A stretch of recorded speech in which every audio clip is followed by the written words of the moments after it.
Sveiki visi, sugrįžome po trumpo laiko. Šiandieną bus nauja tema apie šį mūsų žinomą pastatą. Tai bus administracinės paskirties patalpos gyventi ir gyvenamosios paskirties patalpų pliusai minusai. Kas perka šiame pastate, dėl ko nauda pirkti tokias patalpas, ar nėra naudos. Sulyginsime su Kauno kitais visais objektais. Na ir panagrinėsim, kaip žmonės kiti, kurie nebijo, gauna gerą grąžą nusipirkę tokias patalpas. Tai užeikim ir pasižiūrėkim variantus.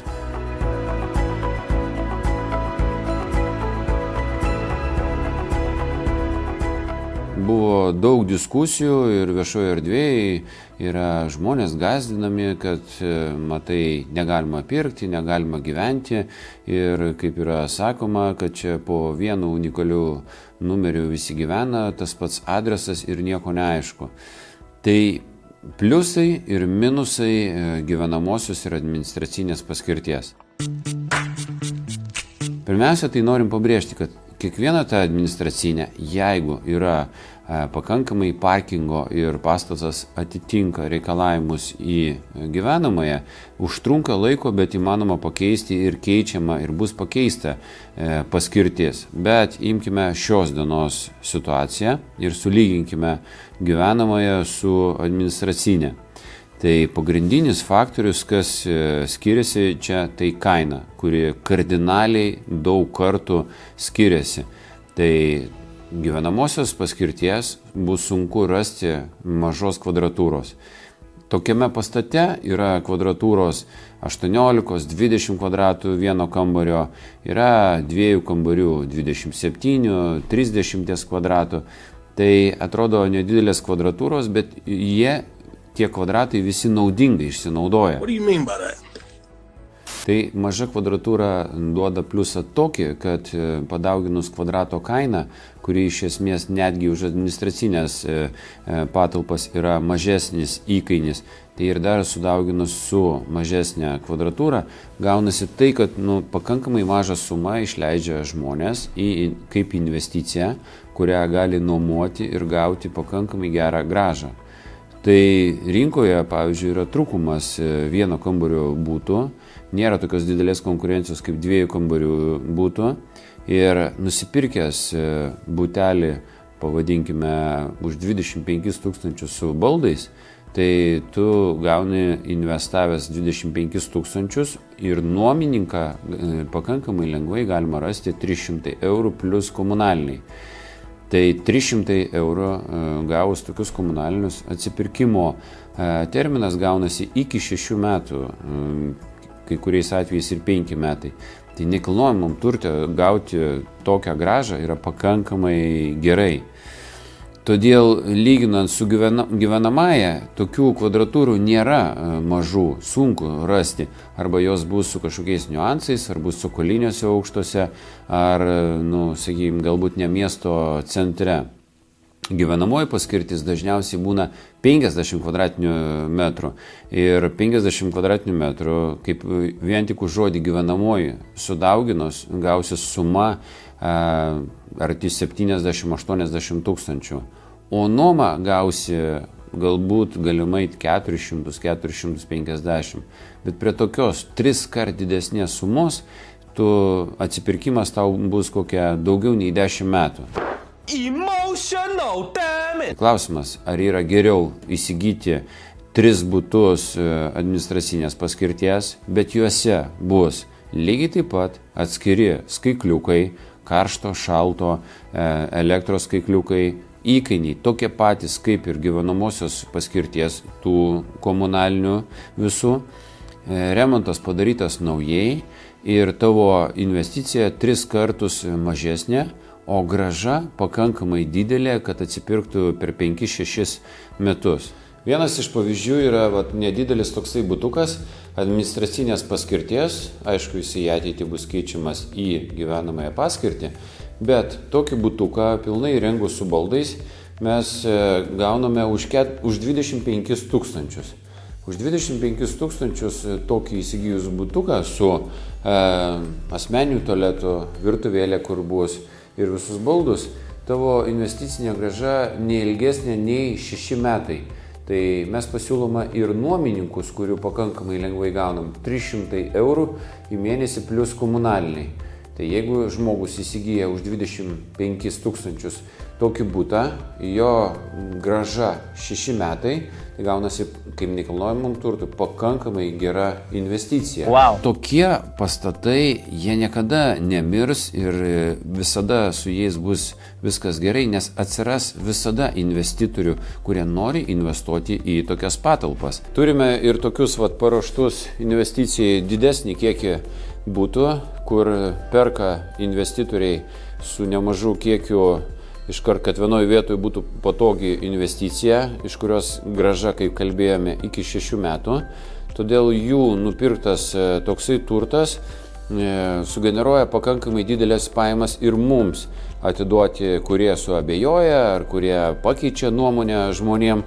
Todėl ne problema rasti su tokia gera grąža klientus, kurie nori, bet mes, aišku, linkę labiau parduoti ir atskirus butukus, kadangi šiek tiek geresnę kainą gaus. Mums nereikia daryti nuolaidos nuo didelio kiekio parduotų butų, kaip šiame aukšte, kur žmonės įsigys 15 butų investicijai. Tai mes turime pavyzdį, kaip pavyzdžiui buvo sandoris, dabar įvyko prieš savaitę laiko, už 500 000 atsirado 2 stambus investitoriai, kurie pirko skirtingus aukštus, iš karto kaip investicija po 15 butų, kad jiem būtų patogu vienoje vietoje administruoti tą nuomą ir gauti gerą grąžą. Tai įvykdžius tokį sandorį, tai buvo atsiskaityta su visais žmonėm, kurie suabejojo. Visas sąrašas yra 0 skolų, visiems atsiskaityta, visiems atiduoti avansai, kurie suabejojo netgi skleidžiant tą tokią šmeižtą dezinformaciją, kad čia yra kažkokia blogis, yra kažkur užslėpti kažkokie tai dalykai.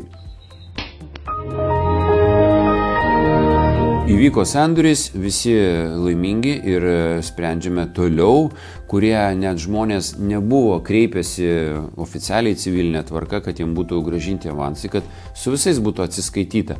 Kadangi prie tokių pirkinių visą laiką atsiras, kurie nori investuoti ar po kelis butus, ar po visą aukštą. Grįžkime prie diskusijos pliusų ir minusų gyvenamosios ir administracinės. Tai pasakykime vieną minusą tokį administracinės, kad yra mokestis ir savivaldybei. Bet kadangi tai yra maža kvadratūra, tai mažai kvadratūrai savivaldybei už tokį butelį jūs mokėsit 60-70 eurų per metus. Tai yra į mėnesį 6-7 eurai. Vienintelis papildomas mokestis už tai, kad jūs turite administracinės paskirties. 6-7 eurai. Visi kiti mokesčiai yra tokie patys. Todėl 6-7 eurai sudaro kažkokią esmę, kad neinvestuoti ir nepirkti į tokias patalpėlės, čia yra kiekvieno apsisprendimas. Eikime prie kito dalyko, kai tokios patalpos yra naujai išremontuotos, nauji įvadai, nauji baldai ir viskas yra naujai padaryta. Palyginimui jūs, jeigu pirktumėt iš Arodė pasižiūrėję senos statybos kitas patalpas, tai jau bus galbūt seni visi įvadai, nekeista santechnika, remontas nenaujai padaryta ir kaina vis tiek ženkliai bus brangesnė. Mūsų esmė yra paanalizuoti ir sulyginti skirtumus, kadangi žmonės patys sprendžia, bet kai jiem yra pateikiama klaidinga informacija, kad čia kažkas tai yra užslėpta, čia nebus aišku su komunaliniais, su visais komunaliniais viskas pakankamai aišku. Elektros atsiskaitimas 28 tie patys centai, turite savo asmeninį skaitliuką, vandenį, karštą, šaltą, lygiai tas pats yra pagal skaitliuką ir tokie kokie yra įkainiai visiems lygiai tas pats. Kitas aspektas, ką buvo teigiama, kad ir pavyzdžiui Malinausko laidoje, kad neva tai žmonės gyvena po vienu adresu, vienu unikaliu ir neaišku, kur yra jų būtas, kaip čia atrasti ir vienam adrese. Tai paneigti vis šitą nesąmoningą pasisakymą galime tai, kad jeigu yra parodyta, ką mes rodome prieš tai laidoje, kiekvienai patalpai yra suteiktas trumpesnis, ne unikalus, bet irgi atskiras numeris, pagal ką identifikuojamos tos patalpos, kai buvo padarytos kadastrinės bylutės. Tai jeigu mes turime patalpas su numeriuku, kuris identifikuojamas ir, pavyzdžiui, sudarai tiesiogiai komunalinės visas tas išlaidas su Kauno Energija, pavyzdžiui, ir tau sudaro tiesiogiai sutartį ir tu gauni tik už tas patalpas. Reiškia, tu gali identifikuoti savo patalpas, gali nurodyti, kad būtų sutartyje, tau bus atsiųstos šičia laiškas už konkrečiai tavo patalpas ir tu gausi tiksliai nustatytas komunalinis. Lygiai tas pats su elektra pagal skaitliuką, lygiai tas pats karštas, šaltas vanduo. Tai kame problema, kad kažkas tai bendras adresas, tai kiekvienas būtas yra numeriukas nustatytas, pavyzdžiui, yra 616. Tai pašto dėžutė, jeigu tu pasikabini savo pašto dėžutę ir tu nurodai, sudarydamas sutartį, kad pašto dėžutė pažymėta numeriu 616, o būtų identifikacinis numeris 6-1, tai jokių problemų, kad būtų tuo adresu atnešta, sudarytoj sutartyje atsižvelgtų tą informaciją ir įdėta į tą pašto dėžutę. Iki šiol 60 būtų taip daro, taip įvyko ir visi gauna laiškus ir nekyla nesusipratimų.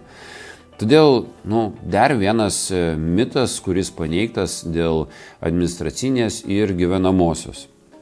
Peržiūrėjus Arodo skelbimus, tai mes iš karto teigiame, mes nesiorientuojame į tokį klientą, kuris perka savo butą pakankamai prabangesnį ar kažkokiose naujose statybose investuoja 100, 150 ar 200 tūkstančių. Tai yra butai daugiau investicijai, iš kurių yra pakankamai gera grąža. Gera investicija yra būtų tokiem, kaip tėvai perka studentam, vaikam. Tai ar jie gyventų studentų bendrabutyje ir yra pakankamai nemažas dabar mokestis už tos studentų bendrabučius ir nėra tokių sąlygų gerų. Tai tėvai įsigyja tokį butą vieno kambario, kur gali net ir 2 studentai gyventi. Ir 4 metus jie savo nuosavybėj gyvena, nemoka kitiem kažkokių tai mokesčių, tik tai jų nuosavybė yra. Po 4 metų, kai vaikai jau išeina savo gyventi kitą būstą, gali likti nuomai ir vėl atsipirkinėti tas būstas. Todėl tokia investicija tokiem kaip studentam irgi yra pakankamai gerai, tuo labiau, kad lokacija yra netoli nuo studentų miestelių. Todėl tokiuose pastatuose daugiausiai visi perka kaip investicija. Jeigu kažkam kilo abejonių ar dėjo viltis, visada galima susitarti ir vesti dialogą dėl grąžinimo, nes turėsime tų investitorių, kurie norės pirkti. Tik mes norime paaiškinti žmonėm sulyginimą, ar yra čia blogis, ar nėra to blogio ir kaip galima visą tai išspręsti. Čia buvo administracinis ir jie pardavė atskirai. Supratau, ir dabar tai būtus visi kažkas nusipirkę. Taip. Jo, aš ateinu pažiūrėti vieną, žiūriu atidarytą, galvoju, pažiūrėsiu, pratipą. Ačiū labai. Buvo kaip tik žmonės, netikėtai užėjo iš gatvės, irgi renkasi butus, šeštadienis, kad ir šalta, bet renkasi investicijai į butus. Pasižiūrėjo, kur yra šiaurė, kur pietus, kur rytai, kur vakarai, bet parodėm, kad yra renovuotas tas pastatas, yra apšiltintas, tai žmogui viskas tiko ir galbūt išsirinks dar vienas naujas klientas investicijai savo būstą. Dar vienas iš pliusų ir minusų, ką mes galime pasakyti iš savo pusės. Galbūt minusas bus, kad nebus tokios prabangios ten tos laiptinės ar kiti kažkokie tai apdailos elementai, kadangi tai vis tiek yra ekonominis variantas, labiau orientuotas į investiciją. Tai norint pasiūlyti klientam, kad būtų kuo pigesnis produktas, Tai mes nesiorientuojame, kad labai kažkaip tai ypatingai, prabangiai padaryti tas laiptynės. Paprastai, tvarkingai, ekonomiškai, nes tikslas yra, kad tiktų tiem nuomininkai, kurie žiūri praktiškumą daugiau. Todėl vaizdą turime, kokį rodėme mūsų filmukuose, bet kaina, kurią dabar diskutuojam, 25 000 ar už 2 kambarių, ten apie 30-34, turime tokias kainas. Sekanti, galbūt pliusą įvardinčiau, tai sulyginimui yra žinomas toks dalykas kaip loftai. Populiaru, visi perka loftus, bet panagrinėkim, kas yra loftas ir kokie pliusai, minusai palyginus su šitokiu būstu. Tai vienas, pavyzdžiui, iš tokių žinomų atvejų yra Citus pardavinėti loftai miesto centre, buvusioje gamykloje tenais. Tai tie loftai yra per 2 aukštus. Kaip ir atrodo nemaža kvadratūra, kadangi tu gauni 1 aukštą, 2 aukštą, aišku, tas aukštas būna žemesnis, bet jų kainos, kadangi kvadratūra didesnė, vėl prasideda neremontuoto nuo 35 000. Bet ko nedasako pardavinėjantis su loftais, kad tavo įteisinti kvadratai realiai bus 1 aukšte, o tas, kas bus perdanga viršuje, jie dokumentuose neatsispindės. Tai realiai tu gauni tos kvadratus, tu jais gali naudotis, bet dokumentuose, kai tu pardavinėsi, gausis kvadrato kaina itin didelė. Tai klausimas, kas geriau, ar dalinai įregistruotus kvadratus loftų pirkti už neremontuotą 35, ar geriau tokį mažą butelį pirkti su įregistruotais kvadratais, kuriuos tu ateityje visą laiką galėsi pateikti sekančiam pirkėjui, kad jie įforminti tie visi kvadratai ir bus galbūt lengvesnė ta grąža. Plius, ta nuoma irgi, klausimas tame lofte, ant kiek jinai didesnė bus. Už tą 2 aukštą, kad gali įsimiegot, sumokės 400, 450. Tai skirtumas už neregistruotus kvadratus, kad tu nuomą gausi 100-150 eurų.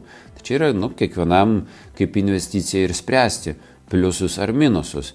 Yra dalis žmonių, kurie nori įregistruotų kvadratų, suma mažesnė 25 000 ir tu, jeigu perki 3-4 butus, tau greitesnis atsipirkimas, nes tu per bendrą sumą gausi 4 butai po 300 gausis 1200, vietoj to, kad už tą pačią sumą tu nupirksi 2 loftus ir tu gausi po 400, tai tau bus 800 ar ten iki 900. Tai per didesnį kiekį 3-4 butus su tokius mažesnius, tu vis tiek išloši daugiau 300-400 nuo kiekio. Vėlgi, tai mes diskutuojam tokį pastatą kaip investiciją. Pinigėlį, kurie žmonės susitaupė, atsidėję, vietoj to, kad laikytis bankuose, jie investuoja į tokias patalpėlės, kuriuose pagrindinis dar momentas, kurį noriu pabrėžti, galima deklaruoti gyvenamą vietą. Savivaldybė ir seniūnija remiasi tokiu įstatymu, kad jeigu patalpos pritaikytos gyventi, yra pritaikyta dušas, tualetas, virtuvėlė ir visa kita, jie leidžia deklaruoti gyvenamą vietą. Ir čianais iš 60 butų beveik visi yra deklaravę gyvenamas vietas ir jie gyvena. Yra netgi žmonių, kurie socialiai tenais rimti, jiem reikia slaugos priežiūros, jie net susiforminę savivaldybės kompensuojamą slaugą ir gyvena šitose patalpose. Todėl neįmatome didesnių kažkokių minusų lyginant su gyvenamąją, nebent tik tos 6-7 eurus, kad turi papildomai išleisti per tą mėnesį. Bet tu nusipirki butą su baldais naujai įrengtą už 25 000. Jeigu tai yra kažkokia apgavystė ar atrodo baisu, visada yra stambus pirkėjai, kurie, kaip įvyko šią savaitę pirkimas, kad ir kaip stengiasi toksai Malinauskas sužlugdyti šį sandorį, bet jis įvyko. Tai dalis lėšų nuėjo atsiskaitimui unijai, kredito įstaigom, dalis lėšų tie, kurie suabejojo žmonės pagal tas viešus pasakymus, šmeižimus, jiem viskas yra grąžinta, atsiskaityta ir jokių skolų nėra. projektas juda toliau ir panagrinėkime sekančius pliusus, minusus. What is he doing? He's beginning to believe. Tai jeigu lyginti su gyvenamąją paskirtim, tai mažai kuom skiriasi tie gyventojai, kadangi dažniausiai nuomojasi ar kažkokie studentai, ar kažkokios galbūt viengungiai kažkokie, tai nes į vieno kambario butą, didelė šeimyna galbūt nesutilps. Bet su tokiais studentais, nėra tokių didelių kažkokių problemų, kadangi šiais laikais, studentai vis tiek mokosi ir nekelia kažkokių didelių klausimų.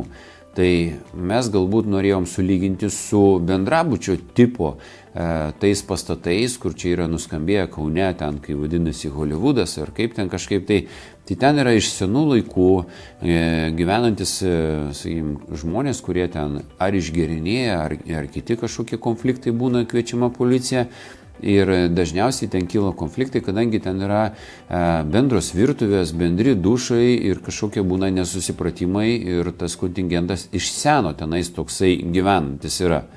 Tai galbūt kažkiek tai jau ten atsinaujina tų būtų tenais ir patampa geresnis kontingentas, bet mes parduodami žiūrime ir renkamės, kam parduoti. Svarbus aspektas, pliusai, minusai yra tai, kad žiūrint įsigyti investicijai ar kažkam tai kitam būstą ar administracinės patalpas, žiūrėti, kokia jų būklė. Tai pavyzdžiui, šitas pastatas, jis yra 2017 metais yra atrenovuotas ir išorė, ir vidus, ir šiluminis mazgas. Ir yra išmokėta visa renovacija, todėl žmonėm neužkraunama jokia renovacija. Įsigyja gyvenamąją paskirtį kažkokiam senam pastate, tai dar reikės renovacijos, kur vėlgi reikės visiems gyventojams susidėti papildomą mokestį mokėti ir vėl mažės grąža. Tokiam pastate stogas pakeistas, šiluminis mazgas sutvarkyta, išorė sutvarkyta, tai vėl yra didelis pliusas. Todėl ta grąža su tokiom investicijom, jinai dar gaunasi pakankamai saugi, nes gaunasi ilgalaikis dalykas, į kurį nereikia papildomai dar investuoti, nes nuomininkui užkrauti renovacijos mokestį vėl būtų skausminga. Tai todėl mes manytume, kad tai gali būti pliusas. Aš nesakau, kad kiti neturi tokių pliusų, reikia kiekvieną kartą įsigijant pasinagrinėti. Yra pliusai, nėra pliusai, renovuotas, taip toliau. Tai pastate, kur žmonės įsigyja ir džiaugiasi, visada atsiras tokie, kurie galbūt tikisi įsigijant už 25 000, kad jie įsigys tokį variantą kaip už 200 000. Mes papuolėme į keletą žmonių, kurie dėjo viltis žymiai didesnį kažkokį tai viltis ar kažkokį tai būstą ir tada liedami nuoskaudas pasitelkia savo į pagalbą tokius kaip Malinauskas ir skleidžiamas šmeižtas, kad jie negali gyventi, kažkas taip apgaudinėjami, kažkokie komunaliniai ir taip toliau. Bet parodėme prieš tai apie komunalinius, išnagrinėjome smulkmeniškai, dabar pasižiūrėjome apie pastatą, kokias patalpas ir ką galima gauti už jas ir kad adresas yra lygiai taip pat, viskas gali gauti laiškus, gali sudaryti sutartis, identifikuojamos jų patalpos, sudaromos sutartys su visais, plus pastatas atrenovuotas ir kaina, už tokią kainą, kaip ten vienas pasakė, ką už tokią kainą daugiau nupirksi, ką, garažą nupirksi? Tai dar ir garažas klausimas, koksai ir kur bus.